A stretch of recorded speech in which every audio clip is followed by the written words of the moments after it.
buenas tardes, bienvenidos de nuevo a Negocios Televisión, bienvenidos al espacio informativo, de nuevo pendientes de la última hora, mirando a las noticias del día, pendientes de Donald Trump y su desprecio por Volodymyr Zelensky, los planes de Vladimir Putin poniendo contra las cuerdas al presidente de Estados Unidos en un momento en el que Zelensky, por cierto, también advierte a Donald Trump, dice que no van a permitir los pagos, no van a permitir que se tenga que devolver toda la ayuda militar, mientras en Europa de nuevo se habla de una guerra abierta con Rusia. La inteligencia alemana advierte de un ataque de cara a 2030. Enseguida les contamos todas estas cuestiones, pero el foco está puesto también en Groenlandia. Aterrizaba hace escasos minutos el vicepresidente J.D. Vance. Volvemos a conectar.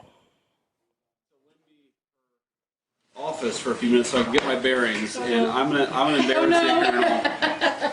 So it turns out that Colonel Myers here did the polar bear plunge and got a certificate. That's right. The temperature never reached above 41 degrees. That's right. And let it be known that this task of questionable sanity was accomplished despite near freezing temperatures, the threat of collapsing icebergs, and lusty seals. That's right. So I want to hear about these lusty seals in this briefing here. Yeah, so every July we do a polar bear plunge where we actually jump into the ocean, go in a few feet, spend a couple seconds and come out.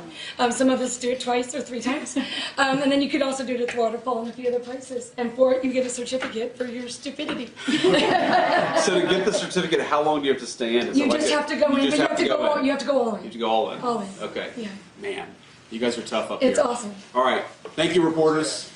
Get out of here so we can talk about this stuff. Ahí estaba J.D. Vance en una reunión informativa militar. Seguiremos pendientes de la señal, también esperando en los próximos minutos al presidente de Estados Unidos, Donald Trump, del que precisamente vamos a contarles una última hora, y es que está convencido de la debilidad de Ucrania y desprecia a Volodymyr Zelensky, por eso quiere aprovechar más de un acuerdo sobre el acceso a tierras raras en territorio del país eslavo. Es lo que informa The Times este viernes. El medio reseña que el inquilino de la Casa Blanca está enfurecido por los miles de millones de dólares en ayudas concedidas a Kiev por la administración de su predecesor, Joe Biden. Por eso ha decidido recuperarlo todo y más. En este contexto, The Times señalaba que negociadores de Estados Unidos parecen estar trabajando para obtener mayores concesiones de Ucrania antes de la firma del tratado. Financial Times reportaba que a pesar de las declaraciones del secretario del Tesoro, de Skopesen, de que el acuerdo iba a alcanzarse la próxima semana, es poco posible que Ucrania lo firme. Considera que es injusta, mientras que otro lo compara con un robo. Precisamente les contábamos, está la señal de Donald Trump. Ahora mismo escuchamos al presidente de Estados Unidos. Pro bono legal services during the Trump administration and beyond to cause that the president and Skadden both support. This is something we both support in relation to the following areas: assisting veterans and other public servants, including members of the military, law enforcement, and on and on. Number 2, Skadden will commit to the mission of providing pro bono legal services to a wide variety deserving organizations and individuals. Skadden is committed to funding no fewer than 5 Skadden Fellows. That's a scholarship fund that they've set up. And number 3, and again, we're going to put this out in much greater detail, that Skadden affirms and commits to merit-based hiring, promotion, and retention. Again, that will go on for a little while, and you'll read that. And Skadden will not deny any representation to clients, such as its members or members of politically disenfranchised groups who have not historically received legal representation from major national law firms, etc. So this is going out now, and I'm instructing my people to release it. And this just was announced, so you can you'll get it in. This was essentially a settlement, and you'll be able to read that in great detail. We appreciate Skadden's coming to the table. As you know, other law firms have likewise settled the case, and it's a shame. What's gone on is a shame, but we very much appreciate their coming to the table. But we're here for, right now, a different reason. It's a very important one, because today we're thrilled to swear in our interim U.S. Attorney for the District of New Jersey, Alina Habba. Congratulations, Alina.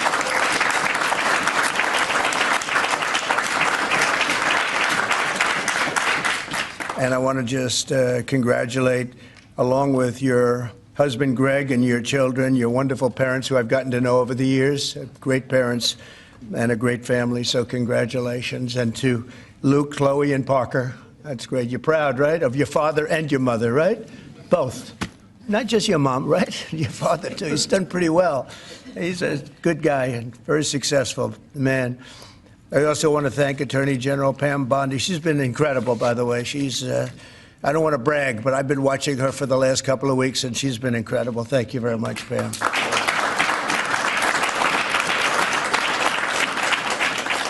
And a couple of others who have been really outstanding. Secretary of Commerce Howard Lutnick. Thank you, Howard.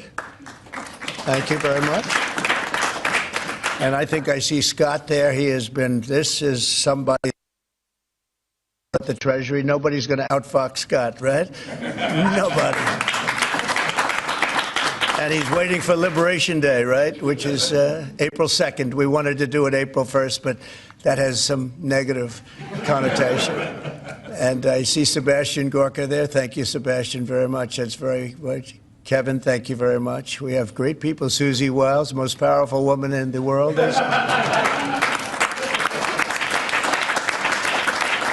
just rated the most powerful woman in the world. If you think about it, I guess it's true when you think about it. Anyway, thank you, Susie. And Director Kash Patel. Where's Kash? Kash is fantastic. Fantastic. Thank you, Kash. So Alina is a proud New Jersey native. She was born and raised in Summit and now lives in Bernardsville with her family, beautiful area of our country. After a career leading a successful law practice in the state, very successful, Alina joined my legal team several years ago and helped spearhead the effort to defeat the corrupt and grotesque weaponization of our justice system. She was very effective at doing it, and I want to thank you for doing it. You took a lot of abuse, and now they're all sort of apologizing. So anyway, but we appreciate it. Great job you did. Thank you for allowing her to do it, because your life wasn't made any easier, was it? Huh? They even came after him. They didn't come after the kids. They would have waited about a year or two. You're very lucky. You're very lucky. But through her work, Alina became a nationally recognized warrior for the fair, equal, and impartial rule of law. She also served as a key member of my successful 2024 campaign for president. You saw her doing a lot of explaining and doing it very well. And upon my inauguration, she joined the White House as senior staff. She was a senior staff member as the counselor to the president, and she counseled me very well. Alina has been named to the Super Lawyers Rising Stars list every year since 2014, and also earned a spot on the top 100 lawyers in America numerous times. As a young person, it's very unusual to have achieved that. As U.S. Attorney for New Jersey, Alina will work tirelessly to weed out crime and corruption and restore law and order to the Garden State, as we call it. It's the Garden State. It's a great place.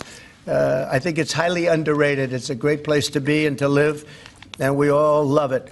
Under the last administration, violent crime in New Jersey, however, rose more than 60%. And under the last administration, violent crime throughout the country rose at levels that are higher than that and unacceptable. And we're bringing it down, and we're getting rid of a lot of bad people. They're being taken out. And we hope this court system that's become so active all of a sudden in trying to protect some very, very bad people of crime, they have to stop. They have to let us do the job. We were elected to do the job. They shouldn't be interfering in that. It's a very sad thing that's going on. Nobody can even believe it. They'd rather have them stay in our country. These are murderers in many cases and people about as bad as we've ever seen. And they have to let us do the job. They have to let Kash and Pam and everybody else do their job. Alina will take on the violence and the law-breaking in Newark, however, and Camden and all parts of New Jersey, and she'll be as good as it gets because there's a lot of bad things happening there, too. She'll stop the graft and corruption in Trenton, and she'll persecute human traffickers, gang members, illegal aliens, and criminal cartels to the fullest extent of the law. And between Pam and Alina, you don't want them after you, I can tell you. I watched Pam 2 days ago talking about what was so unfair to a patriot, what was happening, and She said, "We're watching you, we're looking for you, and you're not going to get away with it." You did very well. I think a lot of that stuff has stopped. They watched and they said, who needs this, right, Pam? So thank you very much. Really amazing job that you're doing.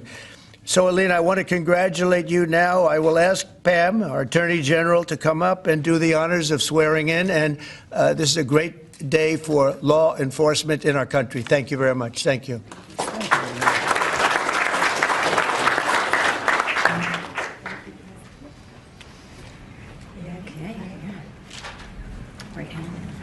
Place your left hand on the Bible and raise your right hand.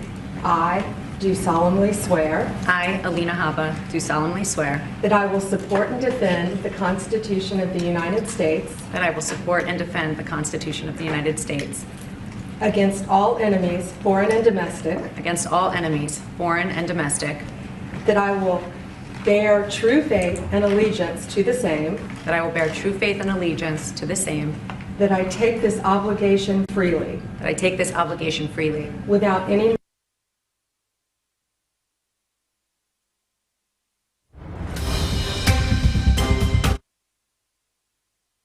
Bueno, pues pendientes de la señal, pendientes de la declaración del presidente de Estados Unidos, pendientes de lo que diga Donald Trump. Precisamente seguimos hablando del presidente estadounidense. Les contamos que está convencido de la debilidad de Ucrania y desprecia a Volodymyr Zelensky. Por eso quiere aprovechar más del acuerdo sobre el acceso a tierras raras en territorio del país eslavo. Es lo que informa The Times este viernes. El medio reseñaba que el inquilino de la Casa Blanca está enfurecido por los miles de millones de dólares en ayudas concedidas a Kiev por Joe Biden. Por eso ha decidido recuperarlo todo y más. En este contexto, The Times señaló que negociadores de Estados Unidos parecen estar trabajando para obtener mayores concesiones de Ucrania antes de la firma del tratado.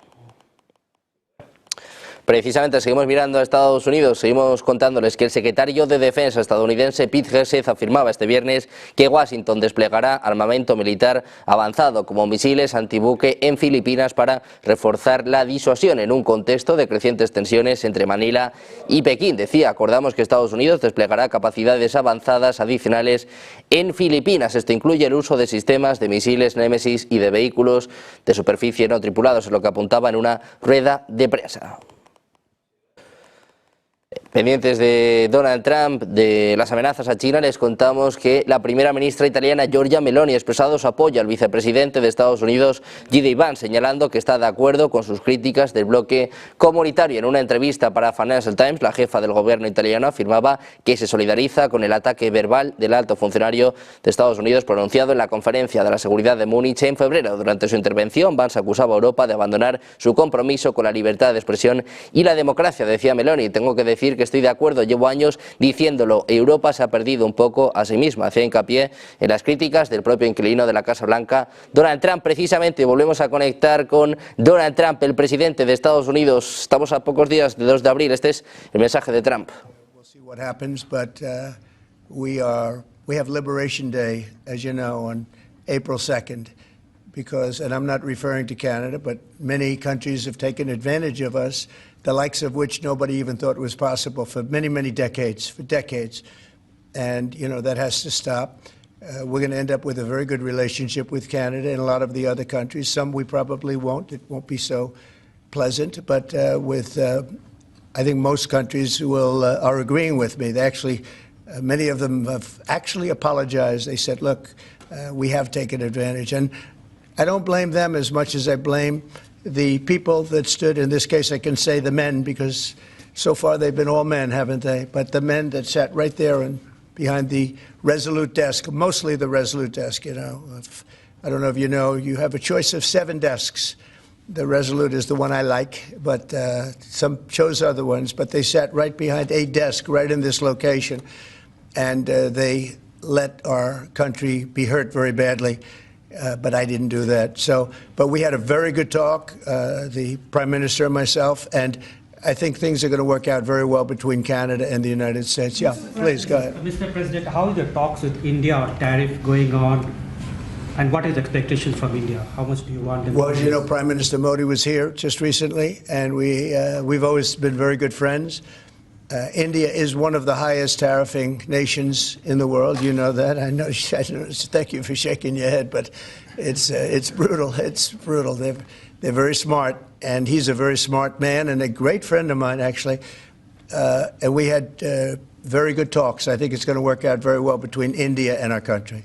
Very, very well. And I want to say you have a great prime minister. Mr. President, there's been a very serious earthquake in Burma, Myanmar today, with up to several hundred killed. Yeah. The military regime there has asked for help from anybody. Yeah, we're going to be helping.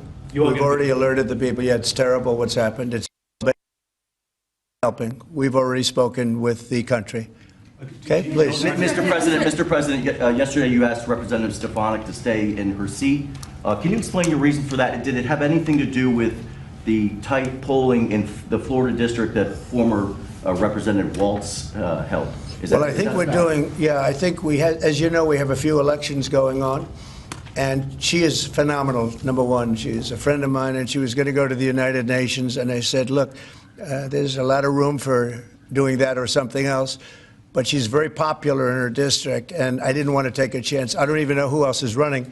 I assume somebody else would have been running. But if she runs, she can't be, you never want to say can't be beaten, but I think can't be beaten. She's very, very well-liked and very smart.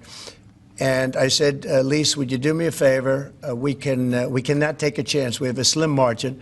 We don't want to take any chances. We don't want to experiment. And she polls like I do. I won her district, as you know, by a lot of points. And she also does very well there. When it comes to Florida, you have two races, and they seem to be good. It's a Trump plus 32 area. The one thing is they're spending like $12 million, and our candidate doesn't have that kind of money, spending much less than that, like maybe 1/12, about $1 million, a little bit more than $1 million. So the airwaves are blanketed, and you never know what happens in a case like that. I won it by 32 points, and it's very, very strong. It used to be Democrat, but when I came along, they liked me for whatever reason. You'll have to explain that, but they liked me, and we're way up. But you don't know what happened. Second district, who seems to be in pretty good shape, but likewise, he's being outspent about 5-1. So we don't want to take any chances. So I went to Elise and I said, Elise, do you mind? Very highly rated person, you know, she was a real leader. And she will be again. I spoke with Mike Johnson. They're going to put her in a high leadership position. But will you mind staying in Congress? Because we don't want to take any chances. And it's as simple as that. It's basic politics. It's politics 101. She's very popular. She's going to win. And somebody else will probably win, too, because we did very well there. I did very well there. But the word probably is no good. So I really appreciate her doing it.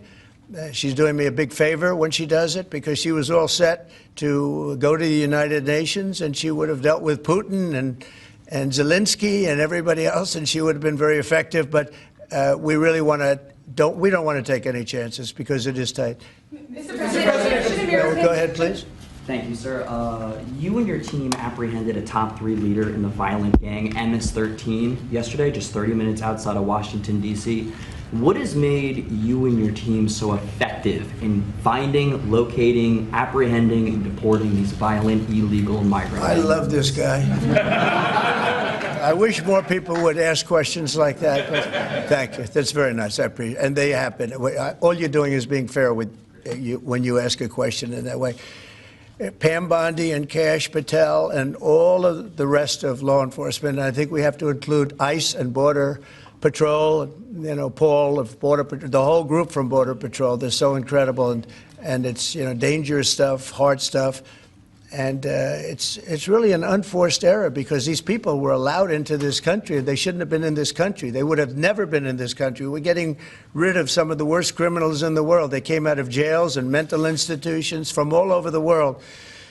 But Pam and the whole group, and Kash, who's here, and it's so good to have him. I see him all over. He's working 24 hours a day, but the job they've done is incredible. And they caught one of the worst criminals in the world, I guess, in terms of evilness. You don't get any worse than the MS-13 guys and the Tren de Aragua guys. You could flip a coin. It's a rough group. And, you know, the big thing is they have to be able to do their job. I know I was watching it on television like you, and I saw the home that he lived in a good area, but boy, they had a lot of weaponry in there, right? Highly sophisticated, really brutal stuff. So I appreciate the question, and I just want to thank Cash and Pam and the whole group for doing a fantastic, and the local law enforcement who's been so terrific, even first responders. So I want to thank everybody, and thank you very much. Mr. President, I wanted to say, first of all, happy Women's Month. You do so much for women by, first of all, keeping men out of women's sports, and you platform so many... That was an easy one. That was crazy. You platform so many great women, like your Chief of Staff, Susie Wiles. You also have Caroline Leavitt doing a great job as press secretary. Now Alina will be joining as well. Since Democrats seem to struggle answering this question, I wanted to ask you, what is a woman, and why is it important that we understand the difference between men and women? Well, it's sort of easy to answer for me, because a woman is somebody that can have a baby under certain circumstances. She has a quality. A woman is a person who's much smarter than a man, I've always found. A woman is a person that doesn't give a man even a chance of success. And a woman's a person that in many cases has been treated very badly, because I think that what happens with this crazy issue of men being able to play in women's sports is just ridiculous and very unfair to women and very demeaning to women. And that's got to be about a 94%. I read today it was a 94% issue. And I watched the other day, a congressman, a Democrat congressman, fighting for the fact that men should be allowed to compete essentially in women's sports. And I say, I hope they keep that going, because they'll never win another election. That's a big deal. But women are basically incredible people, do so much for our country, and we love our women, and we're going to take care of our women. Yeah. Mr. President, what was your reason for pardoning Trevor Milton? Highly recommended by many people. That was taken advantage of. He did a business deal like in Utah, as I have it, and I think he was exonerated, and then they brought him into New York, where he had a rough road. I mean, he was exonerated. It was a big celebration. Again, I don't know him, but they say it was very unfair, and they say the thing that he did wrong was he was one of the first people that supported a gentleman named Donald Trump for president. He supported Trump. He liked Trump. I didn't know him, but he liked him. It was in Utah, and they went after him. They went after his family. They went after his businesses. And he was, I believe, exonerated, and then they went after him again, and they brought him this time into Manhattan, and he had nothing to do with Manhattan. And they got him, and I said, that's unfair. There are many people like that. They support Trump, and they went after him. You don't realize this is a vicious group of people that were in this office before us. This is a vicious group. They're violent. What they were doing to people, and you could go story after hundreds and even thousands of stories, and they went after this man. And when I heard about it, I said, nope, not going to happen. They destroyed 5 years of his life. He fought for 5 years of his life, and he did nothing wrong. And he's a good person. And basically, I had these fantastic recommendations about him from people that you know very well, all top-of-the-line people. They thought it was a horrible thing. There are many such cases, by the way, many such cases. Should Americans buy cars now if they want to avoid higher prices? Thank you, Mr. President. Have you spoken with Vladimir Putin about buying weapons from Iran and from North Korea? Not about specifically that, no, I haven't. Well, that seems to be an issue that you want to make important. Well, I'm making all issues important. You got a lot of important issues. You also have the children issue that's important. You know, it's a lot of children are living in Russia right now. That's a horrible situation that would have never taken place if I was and the country is being decimated. But, you know, they're losing 2,500 on average young men, mostly men, almost in all cases men, actually, but young men every single week, 2,500, and they're not from our country. They're from Ukraine and they're from Russia, but it's human lives, and if we can get it stopped, and I think we're making progress. But there's a lot of ill will between the parties. President, should Americans buy cars now if they want to avoid higher prices? And then just to follow No, I don't think so. I think you're going to have a country that's going to boom. I just spoke to Tim Cook of Apple. He's investing $500 billion in the United States, which he would have never. He told me, I would never have done it if you lost the election, and I would have never done it if there wasn't a tariff system that is an incentive for people to come. And remember, there are no tariffs. All you have to do is do your work right here. If you have your company here, if you build your product, make your car, or whatever it is you're making, no tariffs. And we're going to have, I think, Scott, I would say we're close to $4 trillion, even going close to $5 trillion. Now, we haven't had that for years. If you add up years, they haven't invested like that. And here we are in 2 months. We think we're up to close to $5 trillion of investment. They're going to build car plants. They're already building. Many of them have already started.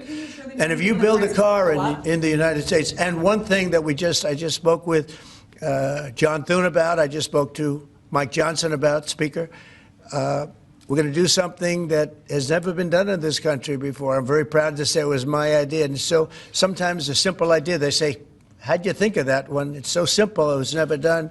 If you buy a car in the United States that's made in the United States, if it's manufactured here, when you borrow money, if you borrow money, you have interest payments, we're going to let you deduct the interest payment for income tax reasons. And I think that's going to more than pay for itself. I think people are going to be, they've never had a deduction. You know, deductions are supposed to be for like rich people, and it's unfair to have that. But rich people are, I think I know more about deductions than any human being on earth.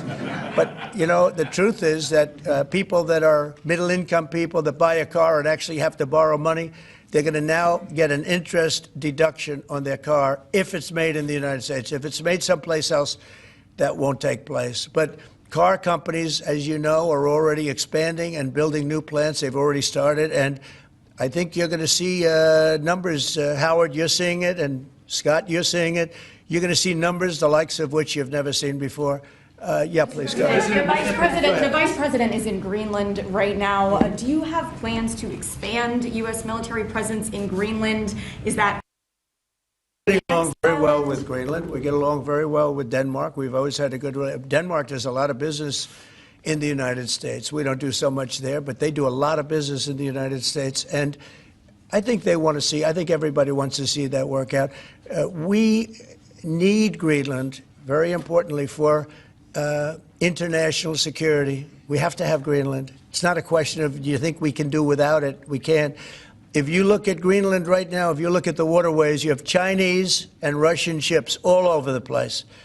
And we're not going to be able to do that. We're not relying on Denmark or anybody else to take care of that situation. And we're not talking about peace for the United States. We're talking about world peace. We're talking about international security.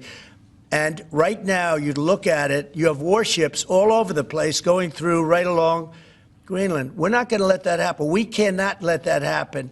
Or if it's going to happen, we have to be protective of our country. And more important, really protection not only of our country, of the world. So Greenland is very important. In modern day weaponry makes Greenland 100 years ago, less so. But also, would you like to visit Greenland? If you notice, also some of those, you could call them roadways, okay? They're water roadways. But some of those areas are opening up, and they're opening up icebreakers out there. They're opening them, and by just nature, they're opening them, and they're headed right into China, right into Russia. And we have no choice. The answer is he's there with his wonderful wife, Usha. They're there right now. They landed a couple of hours ago, and they will represent us well. But Greenland's very important for the peace of the world, not us, the peace of the entire world. And I think Denmark understands it. I think the European Union understands it. And if they don't, we're going to have to explain it to them. Would you like to visit Greenland? Iranian drones are attacking Ukraine every day. Let's say it. Iranian drones are attacking and killing Ukrainians every day. Why aren't you doing something about that? Well, we're going to see what happens with that. I'm getting reports on that, and we're looking at a report. You're right. They make a lot of drones. Iran makes a lot of drones. They make very effective drones, too. They do very effectively at some things. But Iran is very high on my list of things to watch. And as you probably know, I sent them a letter just recently, and I said, you're going to have to make a decision one way or the other, and we're going to either have to talk and talk it out, or very bad things are going to happen to Iran, and I don't want that to happen. Big preference, and I don't say this through strength or weakness, my big preference is we work it out with Iran. But if we don't work it out, bad things are going to happen to Iran. Okay, thank you very much, everybody. Thank you. Guys, let's go. Come on, guys. Thank you, everyone. Thank you, guys. Thank you, everyone. Quickly, everybody. Pendientes de las declaraciones del presidente de Estados Unidos, Donald Trump, hablando sobre sus relaciones con Canadá, su llamada con Mark Carney, hablaba ahora sobre la importancia de Groenlandia. Dice que no pueden permitir que pasen por ahí buques de guerra. En cuanto a las conversaciones con Ucrania, dice que van en buen camino, que han hecho progresos en las últimas horas. Vamos a hacer una pausa, 2 minutos, enseguida seguimos con la información en Negocios Televisión.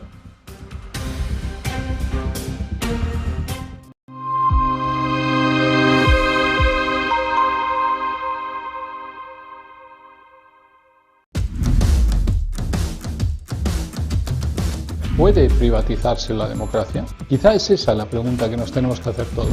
Un globalismo que afecta a todo lo que sustenta nuestras vidas. Realidad económica tangible, necesaria de analizar.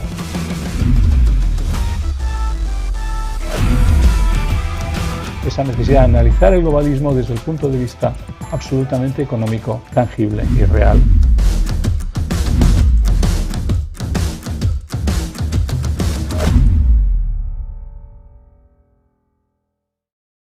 ¿Sabes lo importante de tener la mejor información para la toma de decisiones?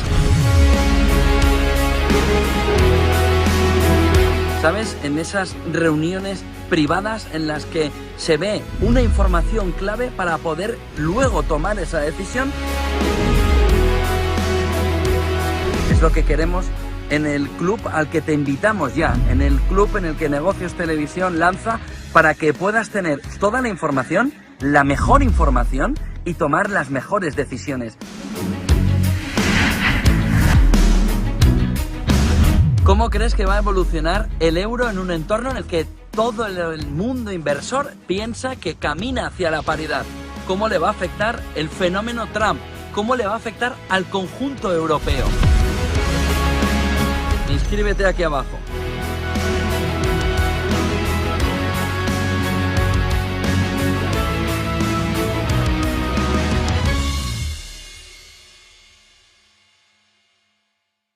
¿Te preocupa que tu inquilino no pague el alquiler? Sabemos que esto puede ser un desafío. Aunque los gastos son fáciles de calcular, el verdadero reto es gestionar la falta de pago por parte del inquilino.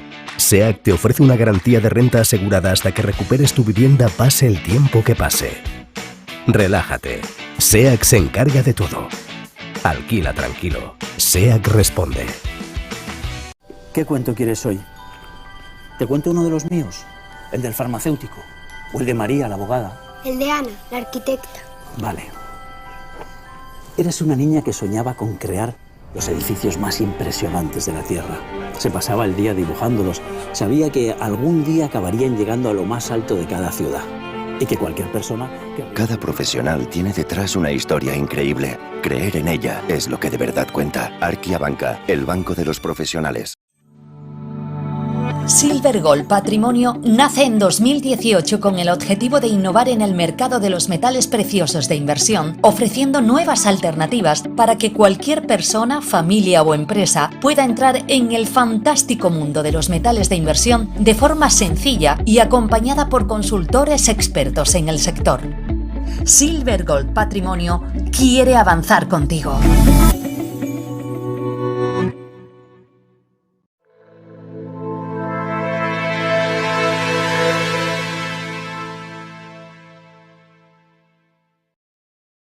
Seguimos en Negocios Televisión, pendientes de la última hora, mirando lo que decía el presidente de Estados Unidos, un Donald Trump que advertía a Irán después de este plazo de 2 meses para acordar, para llegar a un acuerdo nuclear o un ataque por parte de Israel o de Estados Unidos. Miramos también a Rusia. El presidente ruso Vladimir Putin proponía en las últimas horas un gobierno temporal en Ucrania. Hablaba de un auspicio por parte de la ONU y tiene la respuesta del secretario general Antonio Guterres. Afirmaba este viernes el apoyo de la organización a Kiev después de que el presidente ruso Vladimir Putin sugiriera explorar la opción de un gobierno interino en Ucrania bajo los auspicios de la ONU. Decía Guterres, Ucrania tiene un gobierno legítimo y obviamente eso debe ser respetado. Esta es la respuesta de Guterres a la propuesta de Vladimir Putin.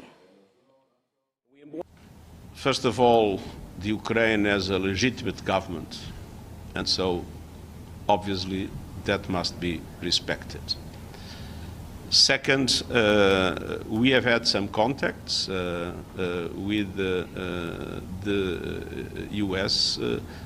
Rebecca Greenspan has had some contacts, but the UN for the moment is not part. Seguimos mirando a Rusia. Les contamos que el jefe adjunto de la misión diplomática de Canadá en Moscú ha sido citado este viernes al Ministerio de Asuntos Exteriores ruso. Ha recibido una nota diplomática en relación a los comentarios rusófobos, dice, de la embajadora de Canadá en Rusia, después de que depositara flores en un monumento a la madre patria en el cementerio de San Petersburgo. Decía literalmente que al diplomático se le dijo que era inaceptable mencionar el asedio de Leningrado en una conexión tendenciosa con el pacto Molotov-Ribbentrop y la conferencia de Yalta. Se destaca que la insinuación contenida en el mismo es blasfema y ofensiva para su pueblo y la memoria de las víctimas del asedio, es lo que reza el comunicado del organismo.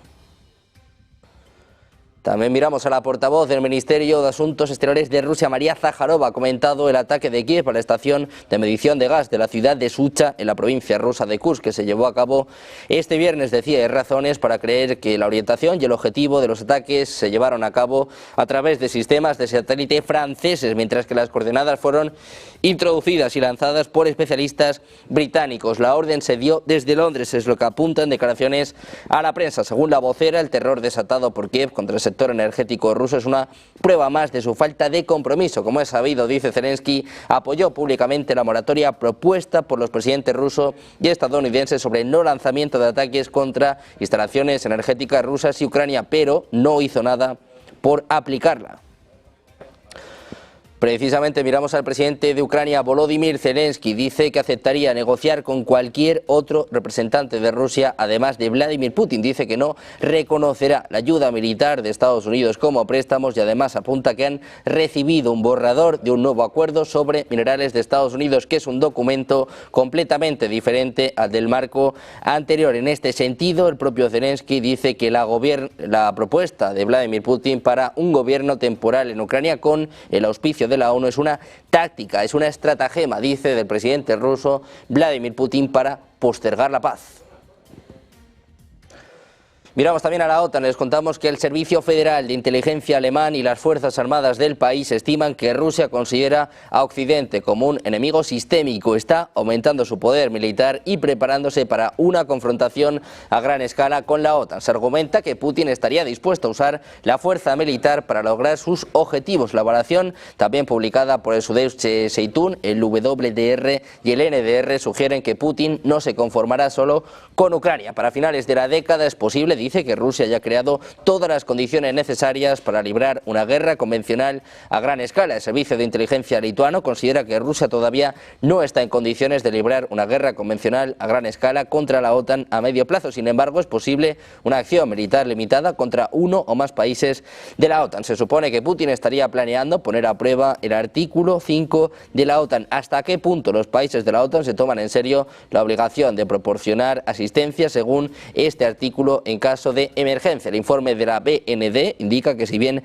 3/4 partes de los soldados y el equipo rusos de las regiones fronterizas del Báltico se encuentran actualmente en Ucrania, la Fuerza Aérea y la Armada se encuentran en alerta máxima. Si la guerra en Ucrania termina, las unidades rusas serán redistribuidas a la región.